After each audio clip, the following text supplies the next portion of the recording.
ఓం నమః శివాయ. ఓం నమో నారాయణాయ. కర్మ నివారణ నరదృష్టి నివారణ కాల భైరవాయ నమో నమః. ఓం వజ్రణకాయ విద్మహే తీక్షణ దగ్గుష్ఠాయ ధీమహి తన్నో లక్ష్మీ నవనారసింహస్వామి ప్రచోదయాతు. హరి ఓం. మా ఛానల్కి స్వాగతం. చూస్తున్న వీక్షకులకు, ప్రేక్షకులకు, ప్రియ కాల భైరవ భగవద్బంధులకి స్వాగతం పలుకుతూ, జ్యోతిష అభిమానులకు, సనాతన ధర్మ సంరక్షకులు అందరికీ కూడా నరసింహస్వామి వారి యొక్క జయంతి శుభాకాంక్షలు. అందరిపైనను కరుణ, కటాక్ష, దయ కలిగించాలని కోరుకుంటూ ఆశీర్వచనం. 1/5/2025 నుండి 15/5/2025 వరకు పుట్టినటువంటి వారందరికీ కూడా జన్మదిన శుభాకాంక్షలు. అలాగనే ద్వాదశ రాశుల్లో గ్రహ గమనాన్ని ఒకసారి వీక్షింపచేద్దాం.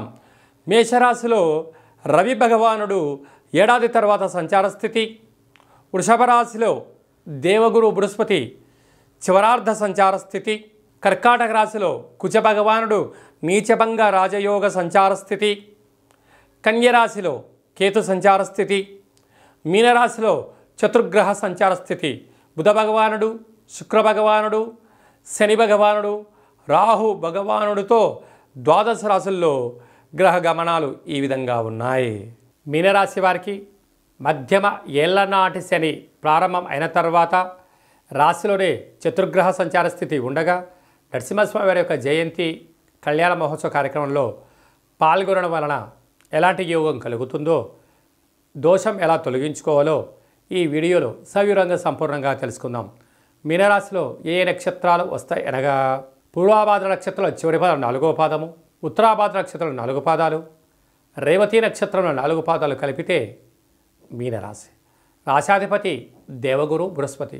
రాశిలోనే చతుర్గ్రహ సంచార స్థితి, ఏలనాటి శని యొక్క మధ్యమ సంచార స్థితి ఉన్నప్పుడు నరసింహస్వామి వారికి పసుపు రంగు కలిగే వస్త్రాలను ఏర్పాటు చేయడం, కింద చెప్పుకున్న విధానంగా పాలల్లో చంద్రభగవాన్ని దర్శనం చేసినప్పుడు నవధాన్యాలను వేసి దర్శించుకొని ఆ మంత్రాలను ఉచ్చరింపచేసి గోవుకు ఏర్పాటు చేయడం వలన సంపూర్ణమైన స్వామివారికి ఆశీలు కలిగి ధనకనక వస్తు వాహనాలతో మీనరాశి వారు తులతూగబోతారు. ఏడాది తర్వాత రవి భగవానుడు ధనస్థానంలో వాక్కుస్థల సంచారం చేయడం వల్ల మీ మాటే మంత్రము, మీ మాట శాసనము, ప్రభుత్వ ఉద్యోగాలు, అధికారాలు చేయాలనుకున్న వారికి చాలా మంచి కాలం.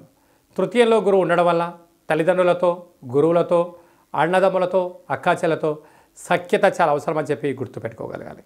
సంతాన స్థానంలో కుజ భగవానుడు సంచారం చేయడం వల్ల నూతనంగా వివాహమైన వారికి సంతాన యోగము, పిల్లల యొక్క చదువులు, అభివృద్ధి, కెరియర్లో ఉన్నతమైన తల్లిదండ్రుల నుంచి స్థిరచరాస్తులు మీకు రాబోతున్నాయి.